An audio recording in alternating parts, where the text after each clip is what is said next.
मंच के अध्यक्ष जी, किसान आंदोलन के अजीम हस्ती डॉक्टर दर्शनपाल जी, कॉमरेड शशिकांत जी, मंच पर बैठे मेरे सारे मित्रगण, इसलिए मैं बहुत संक्षिप्त बात 2 मिनट से ज्यादा नहीं रखूंगा। जब मैं यहाँ पहली बार आया था तो मैंने आपसे एक बात कही थी कि आंदोलन नेता पैदा करता है और कार्यकर्ता दोनों।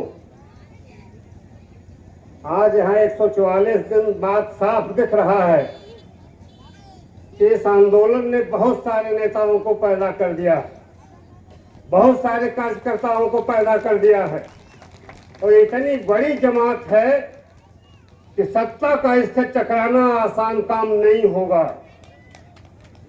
दूसरी चीज मैंने कही थी कि अगर आंदोलन के साथ कोई किसी भी तरह का पाखंड और धूर्तता करता है तो आंदोलन उसके चेहरे की पर काली पोत कर उसे बाहर कर देता है। ये जटिल समय है भारत में। किसान आंदोलन के उस महान संघर्ष के बाद इस समय उत्तर प्रदेश में शायद 20 जगह इसी तरह से किसान बैठे हुए हैं।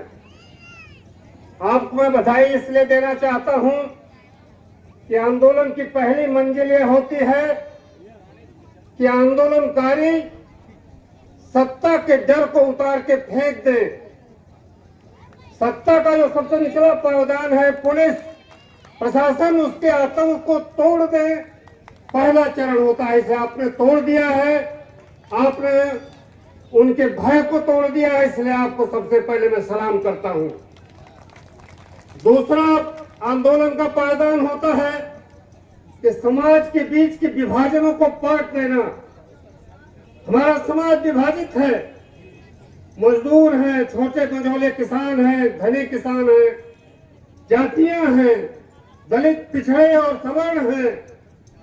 आंदोलन इस खाई को पाटता है और इस पाटने के क्रम में वह समाज में मेहनत करने वालों को नेता बनाता है। जो मेहनत मजदूरी करके खड़े होते हैं उनको नेता बनाता है। इसलिए जो महिलाएं आज दिखी, जो मेहनत करने वाली महिलाएं हैं, जो खेतों खलिहानों में काम करती हैं, जो सफेद कुर्ता पायजामा पहन के नहीं घूमती, उन महिलाओं की लड़ाई ने समाज की एकता को मजबूत किया है और आंदोलन विजयी होने की तरफ बढ़ा है।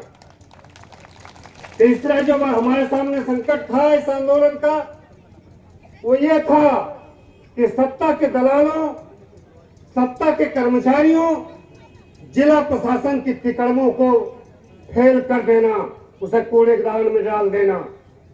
हमारे इस आंदोलन ने हमारे अंदर या बाहर जितने भी सत्ता के इस तरह के कीड़े मकोड़े थे उन्हें बाहर कर दिया है, उन्हें लड़ाई के मैदान से बाहर कर दिया। इसलिए सरकार की तिकड़मों को नाकामयाब करने के कारण, कई बार जो दमन की कोशिश हुई उसको फेल करने के कारण, वार्ता में उलझा कर किसान आंदोलन को कमजोर करने की साजिश के खिलाफ आपने मजबूती से लड़के इस आंदोलन को आगे बढ़ाया है। इसके लिए मैं आपको सलाम करता हूं और लाल सलाम पेश करता हूं। अंतिम बात यह है कि हमारे बहुत सारे साथी यहाँ हैं, वो आपसे बात करेंगे। बहुत सारे कारणों से, स्वास्थ्यजनित दिक्कतों के कारण मेरा आना कम हो पाता है, लेकिन याद रखें कि अब इस आंदोलन ने आजमगढ़ में ही नहीं, मैं कहना चाहूंगा जोगी साहब, आपने एक सांसद जिता के समझ लिया था आजमगढ़ की धरती कहीं कमजोर है, आजमगढ़ में बलिदान और लड़ने की ताकत नहीं है, तो आप अपना यह भ्रम निकाल दीजिए। एक एमपी जीत जाने से आपने आजमगढ़ की जनता के साहस और विश्वास लड़ाई को नहीं जीत लिया है। इसलिए आप ये समझ ले कि आपने जो भ्रम पाल लिया था कि हम सांसद दिनेश लाल के जीतने के बाद आजमगढ़ के किसानों और मजदूरों को उनकी जमीनों और घरों से बेदखल कर देंगे, तो यह आंदोलन ये लोग बता रहे हैं कि आपकी यह समझ गलत थी, आजमगढ़ के बारे में आपकी सोच गलत थी, आजमगढ़ की जनता के बारे में आपका मूल्यांकन गलत था, उसे सुधार लीजिए। और सुधारने का एक ही तरीका है कि आप इस पूरे प्रोजेक्ट को कूड़ेदान में डाल दीजिए। यही एकमात्र रास्ता है।